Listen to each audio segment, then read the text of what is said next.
Alhamdulillahi Rabbil Alamin, wa bihi nasta'in ala umuri dunya wad din, wa usalli wa usallim ala habibina al-Mustafa Muhammad ibn Abdullah wa ala alihi wa ashabihi wa man walah. Amma ba'd. فيا أيها المسلمون الإخوة والأخوات السلام عليكم ورحمة الله وبركاته. Alhamdulillah, kita bersyukur kehadrat Allah Subhanahu wa taala. Bulan ni kuliah saya pada awal bulan Fiqhul Jihad digantikan dengan kuliah lain, saya tak dapat hadir.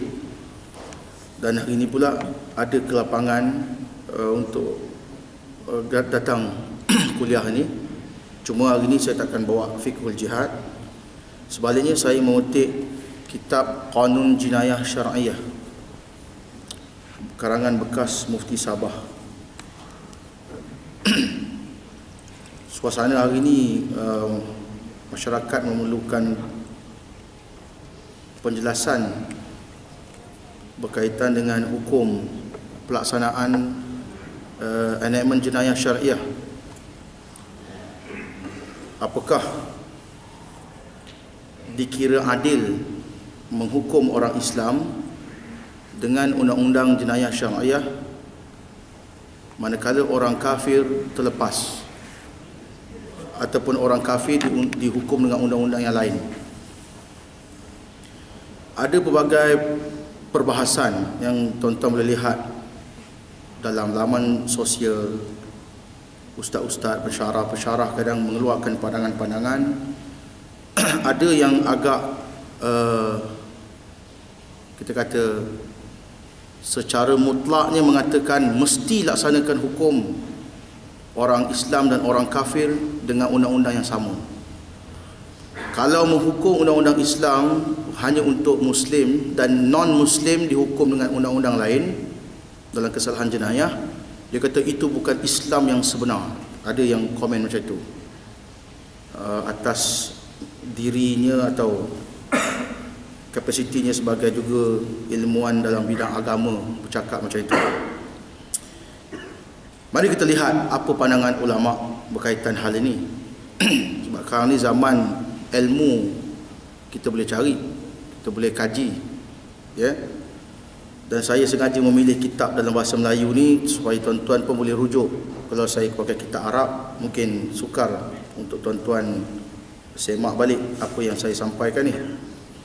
Qanun Jinayah Syariah ni ada kitab ni, dia ada tulisan Jawi dan ada tulisan Rumi. Tuan-tuan boleh cari di kedai cetakan Darul Ma'rifah. Yang tulisan Jawi saya gunakan ini pada muka surat 367, ya. Bab yang khas menyebut tentang pengecualian hukuman hudud ke atas orang yang bukan Islam. Diterangkan di sini juga tentang perbezaan pendapat ulama berkaitan dengan perkara ini. Jadi apa maknanya tuan-tuan? Sebenarnya pelaksanaan hukum hudud kepada orang kafir ini, ahli kitab dan juga orang musyrikin, orang yang tidak ada agama, dia ada khilaf di kalangan ulama. Baik. Pengecualian hukum hudud ke atas orang yang bukan Islam. Dia kata sesuatu kes atau kesalahan jarimah ataupun jenayah yang dilakukan oleh orang yang bukan Islam, iaitu dipanggil ahlul zimmah, orang kafir yang duduk dalam negara orang Islam, ya, yang membayar jizyah.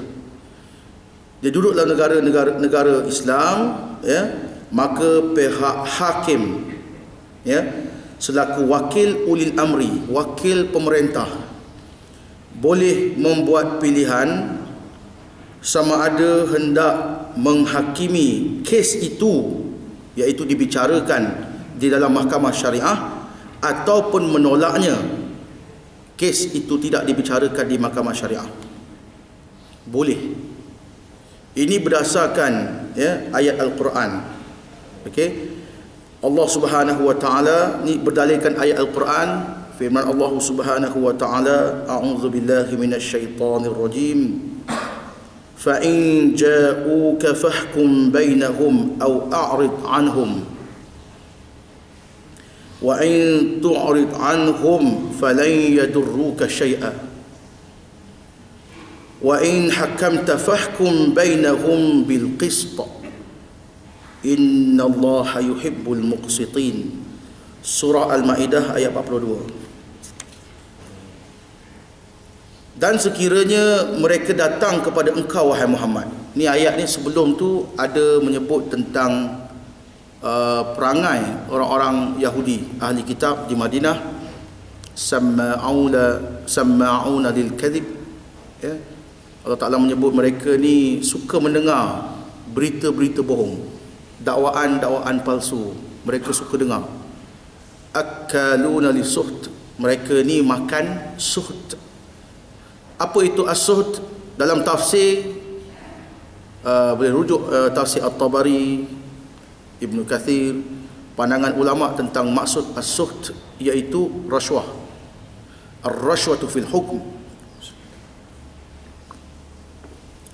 iaitu memberi rasuah kepada hakim.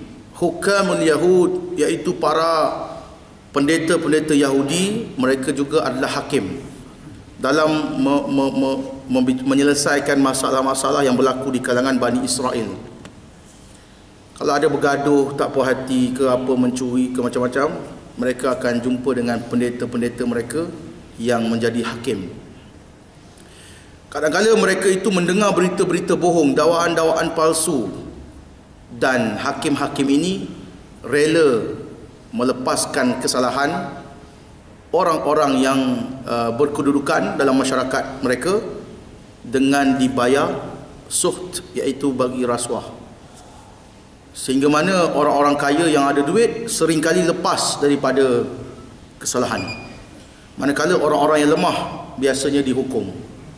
Sehingga orang-orang Bani Israel ini sebagaimana disebut oleh Abdullah Ibn Mas'ud radhiyallahu anhu, sehingga mana orang-orang Yahudi ini mereka merasa tak puas hati bila orang miskin melakukan kesalahan dihukum dan dihina, manakala orang-orang kaya, orang-orang yang berkedudukan bila melakukan kesalahan, dia ada duit, dia boleh bayar hakim, hakim lepaskan daripada kesalahan dan dipuji pula mereka, dihormati orang-orang seperti itu. Maka mereka mengadu kepada Nabi SAW supaya dihukum orang-orang yang melakukan kesalahan dan jenayah dengan hukuman yang diturunkan kepada baginda SAW, iaitu menurut hukum Al-Quran. Itu yang ayat ini menyebut, fa in ja'uka, kalaulah mereka datang kepada engkau wahai Muhammad, fahkum bainahum aw a'rid anhum, maka hukumlah mereka atau berpalinglah daripada mereka. Dalam tafsir, para ulama mufassirin menyebut ini adalah hak ikhtiar, hak kepada Nabi SAW dan juga pemerintah daripada kalangan kaum muslimin boleh memilih orang kafir ahli kitab atau orang-orang yang tidak ada agama. Mereka boleh pilih, hakim boleh pilih nak ambil kes itu atau tidak. Serahkan kepada mereka untuk menguruskan, ataupun orang Islam ambil kes, hakim ambil kes. Maknanya tidak merupakan sesuatu yang wajib. A'rid anhum. Kalau suasana hari ini tuan-tuan dan puan-puan sekalian, kita ada mahkamah sivil, lebih mudah sebenarnya. Maknanya orang Islam dihukum mengikut undang-undang Islam. Orang kafir, kalau dia datang pada kita, dia nak hukuman sebagaimana hukuman Islam, maka kita boleh pilih nak hukum mereka dengan undang-undang Islam atau serahkan pada mereka sekiranya mereka ada kitab suci atau kiranya mereka ada agama yang established. Sebab orang kafir, tuan-tuan, hukum mereka dengan hukum Islam ataupun tidak sama je. di akhirat mereka tetap kena. Kalau tangan mereka mencuri tak dipotong di dunia, di akhirat dia akan kena hukuman.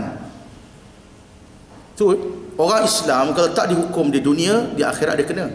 Walaupun dia dihukum dengan undang-undang sivil, dia dipenjarakan, tak selesai dosanya dengan Allah Ta'ala dan mangsa curi, tak selesai. Ya?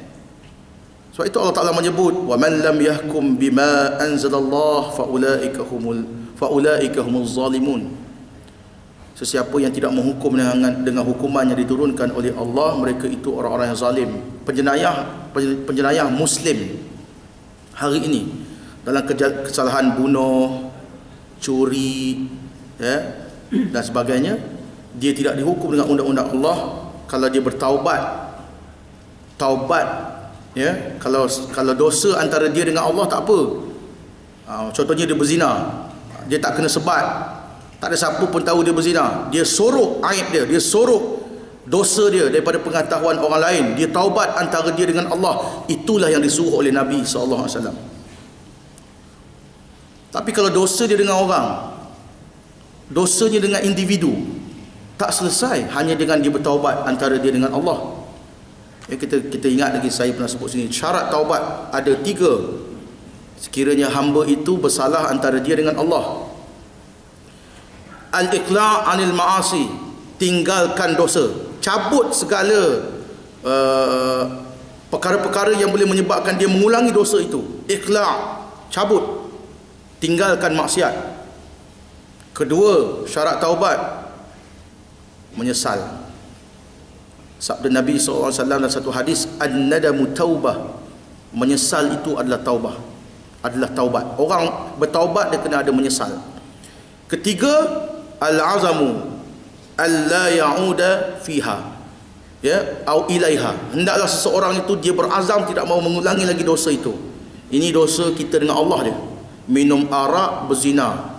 Tapi kalau merogol, memperkosa, mencuri, itu berkait dengan manusia. Merompak manusia.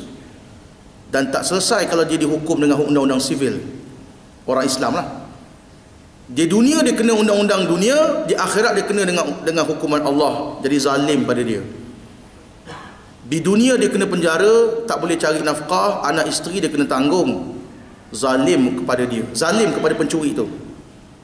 Kalau undang-undang Islam, lepas dia potong tangan, kalau cukup syarat, dia dilepaskan dan boleh bekerja. Kalau nak huraikan tentang jenayah syariah ni panjang, tuan-tuan. Cukup saya bagi tahu, nak potong tangan ni bukan senang. Bahkan jalan untuk tak potong tu lagi banyak.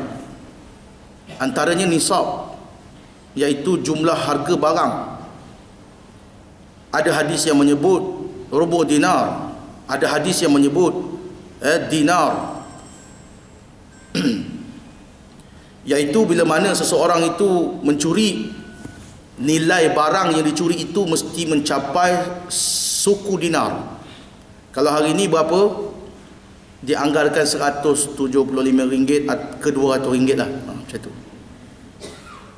Ada hadis satu lagi menyebut mesti 1 dinar.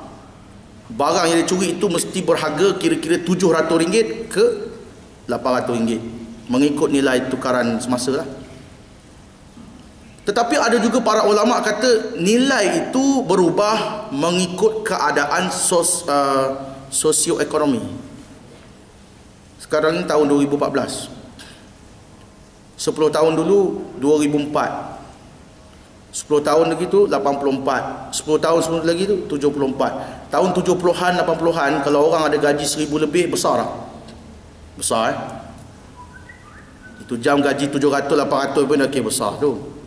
3000 kaya zaman tu. Zaman sekarang ni duduk KL 2014 ni, tahun-tahun ni, zaman sekarang ada gaji 3000 seisi rumah, dikira miskin.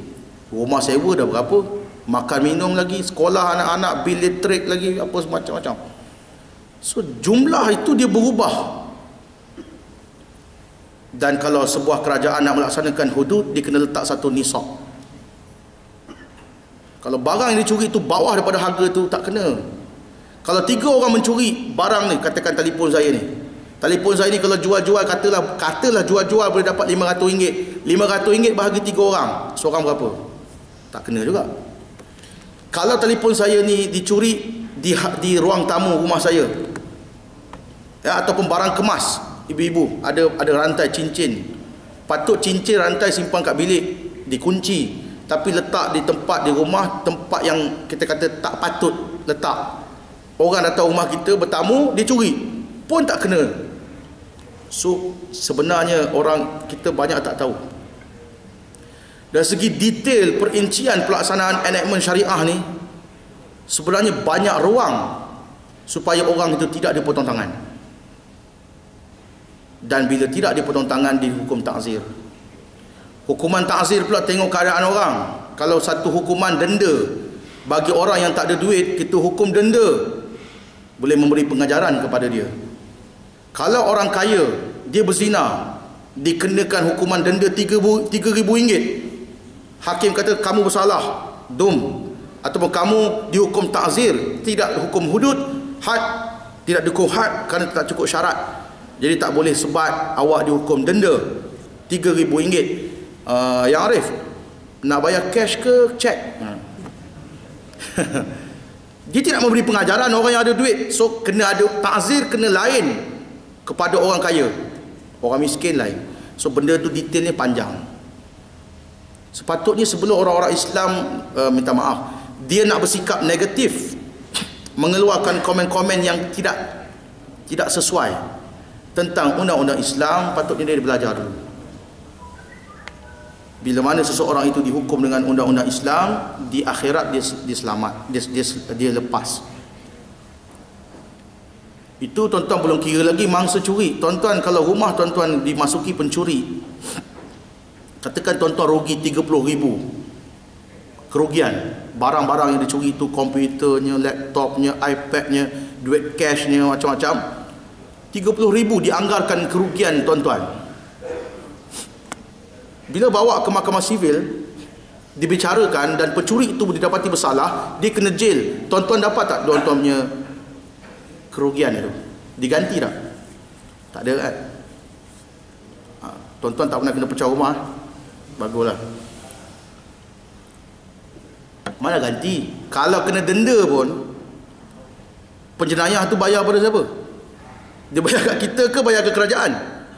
Dia bayar ke kerajaan. Dalam Islam, kalau hakim jatuhkan hukuman, dia kena ganti, bayar pada mangsa. Itu keadilan Islam. Kalau dia tidak mampu mengganti, maka kerajaan yang kena ganti, kerajaan yang akan tanggung. Sebab menjadi tanggungjawab pemerintah menjaga nyawa dan harta benda rakyat. Ya. Asamu minni dima'ahum wa amwalahum illa bihaqqil Islam. Pemerintah dia kena jaga nyawa rakyat dan harta benda rakyat. Menjaga nyawa rakyat, laksanakan hukum qisas. Ya, kutiba alaikumul qisas fil qatla. Dan Allah Ta'ala sebut dalam hukum qisas itu, ya, apa nama?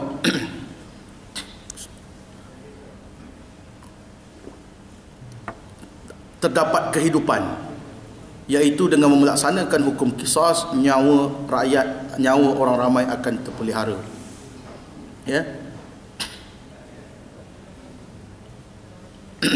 Dan menjaga harta rakyat, harta benda rakyat, laksanakan hukum hirabah dan sedekah. Ya, sedekah iaitu mencuri, as-sariqatu. Ya. So tuan-tuan, soal sebuah negara itu nak melaksanakan kepada orang Islam sahaja atau termasuk orang kafir, kena tengok keadaan kerajaan tu, dan kena tengok komposisi penduduk rakyat negeri itu. Kalau yang kafir, mereka nak tak? Kalau ayat ni dia tengok, dia kata fa in ja'uka, kalau mereka datang. So kalau mereka tidak datang, mana mereka tak nak dihukum dengan undang-undang Islam, apa salahnya? Biarlah dia undang-undang sivil. Di Brunei orang kata, kenapa orang kafir pun kena? Orang bukan Islam di Brunei minoriti, sikit sangat jumlahnya. Dan kerajaan dia telah berjaya meyakinkan orang non-Muslim untuk terima. Dan saya jumpa sendiri banyak orang yang non-Muslim ni, sebenarnya mereka setuju. Dia setuju. Bahkan dia kata, kalau orang tak mencuri ustaz, kan, apa pasal dia mau takut? Orang yang buat jahat saja takut mah. Kalau orang jahat dia takut. Tuan-tuan, undang-undang Islam ni dia ada roh.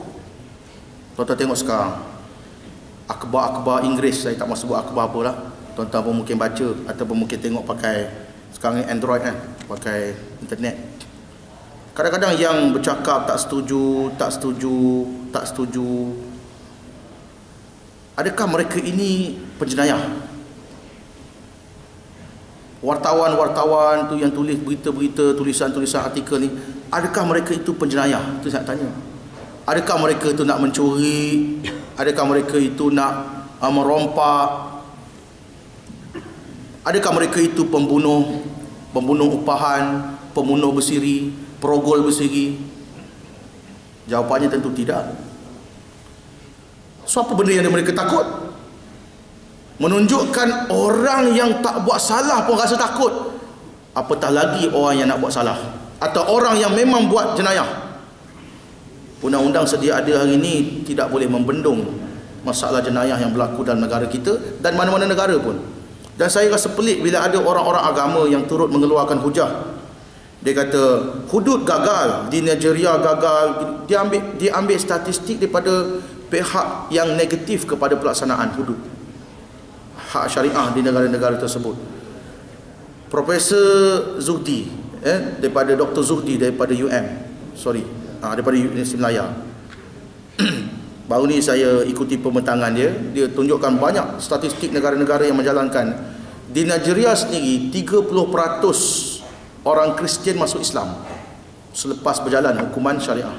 Mereka nampak keadilan Islam. Kita tengoklah Brunei yang berjalan esok. Dan kira mereka datang kepada kamu, maka Allah kata fahkum bainahum au a'rid anhum, atau berpaling daripada mereka. Inilah hujah para ulama mengatakan bila a'rid anhum, pilihan kepada pemerintah Islam. Di negara kita, di negara Brunei, kalau orang-orang non-Muslim sedia terima, diyakinkan untuk terima. Di Malaysia ni tak diyakinkan untuk terima, tu masalahnya. Saya rasa kalau cerita betul-betul undang-undang Islam ni, orang kafir ni, orang non-Muslim dia suka. Banyak benda dapat. Lebih adil.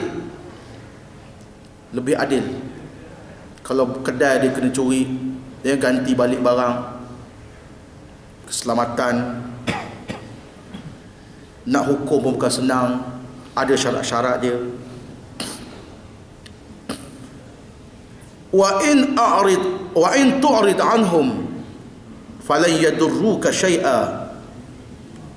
Dan sekiranya engkau berpaling daripada mereka wahai Muhammad, maknanya pemimpin pemerintah tak mau laksanakan undang-undang hudud, qisas ta'zir dan diat kepada orang kafir, falan yadurruka, kata Allah. Lan itu nafi lil abad, sampai bila-bila ataupun sekali-kali mereka itu tidak akan boleh mendatangkan mudarat atau membahayakan engkau wahai Muhammad. Artinya apa tuan-tuan? Kalau kita tidak menghukum orang-orang kafir dengan undang-undang Islam, kita tidak bertanggungjawab tentang keadaan mereka nanti di akhirat. Itu Allah yang akan hukum. Tidak akan menjadi hujah di akhirat nanti orang kafir kata, kami di dunia dulu tak kena hukum dengan orang Islam. Mereka tidak boleh dakwa kita atas sebab itu. Sebagaimana kita tidak paksa mereka untuk menerima undang-undang ini. Ini ayatnya. Surah Al-Maidah ayat 42. Tidak akan mereka itu memberikan kemudaratan kepada engkau. Akhlak orang Islam akan jadi baik. Ada orang kata kalau laksana hudud pada orang Islam nanti ramailah orang Islam kena hukum. Saya tak tahu kalau tuan-tuan ni yakin atau tidak, hati manusia ni milik siapa. Kita baca doa selalu kan, ya muqallibal qulub, ya musarrifal qulub, kan? Ya muqallibal qulub, tsabbit qalbi ala dinik. Wahai Tuhan yang membolak-balikkan hati manusia, tetapkan hatiku di atas agamamu. Ya musarrifal qulub. Ni doa yang diajar oleh Nabi SAW. Tuhan, wahai Tuhan yang boleh mengubah-ubah hati manusia. Kejap nak buat baik, kejap nak buat jahat, kejap datang surau, kejap pergi karaoke, kan? Bukan sini-sini semua orang baik. Saya tengok muka tuan-tuan semua ada nur. Bukan kaki karaoke. Maknanya kita ni ada ketikanya suka buat baik, ada ketikanya kita jadi ngarut. Ini hakikat. Ada manusia kejap macam ni, kejap suka macam-macam. Sarrif qalbi ala ta'atik, ya Allah, ubah hati aku ini supaya taat kepada Engkau. Hati manusia kita ni milik Allah, dan Dia suruh kita laksanakan undang-undang Dia. Soal manusia yang lain tu Dia akan uruskan. Jazaan bima kasaba. Bila kamu laksanakan hukum Allah Ta'ala, itu adalah hukuman yang setimpal dengan apa yang mereka lakukan. Nakalan minallah, sebagai hukuman ataupun sebagai cegahan daripada Allah. Allah yang akan jaga manusia yang lain daripada melakukan kejahatan. Bila potong tangan pencuri seorang, yang lain-lain rasa nak mencuri, takut tengok tangan. Tengok tangan orang kena potong, takut. Hari ini undang-undang yang sedia ada, hukuman mandatory gantung bagi orang yang mengedar dadah. Saya tanya dengan satu orang yang mengedar dadah, kawan jugalah, kira kawan lah, kan? Mengedar. Saya kata, kau buat lagi kerja ni? Biasa Ustaz. Kalau kena tangkap gantung. Oh, itu kalau kena tangkap. Tak ada rasa gerun kan? Itu yang kena tangkap semua. Itu budak-budak lagi itu tak biasa. Otai-otai tak kena. Itu. Tak ada rasa gerun undang-undang yang manusia buat gantung itu. Undang-undang Islam belum buat lagi, tapi dah ada komen-komen dah. Takkan berjaya, nanti tengok Pakistan tak berjaya ni. Dia cari alasan jadi tak berjaya. Tak boleh, tak sesuai, tak kena, itu ini. Belum buat lagi. Yang dah buat ni berjaya, tuan-tuan. Sampai ke hari ni, statistik kemalangan paling banyak motosikal. Dulu dia buat undang-undang masa saya sekolah rendah lagi. Sekolah rendah ke sekolah menengah. Motor kena pasang lampu waktu siang. Dan saya sampai hari ni saya petikaikan, kenapa mesti pasang lampu? Bateri aku habis dah. Bateri motor. Naik motor bateri habis. Dah dulu boleh starter start, sekarang tak boleh dah, kena kaki gedeng. Itu pun 5 kali pun start. Bateri dah weak. Ni nak pergi balik kan, nak pergi kedai tukar bateri pula. Tuan-tuan, kenapa mesti pasang lampu motor waktu siang? Supaya senang dilihat. Kereta kenapa tak kena? Banyak undang-undang yang sedia ada ni kita pun tak faham, tapi buat juga, laksana juga.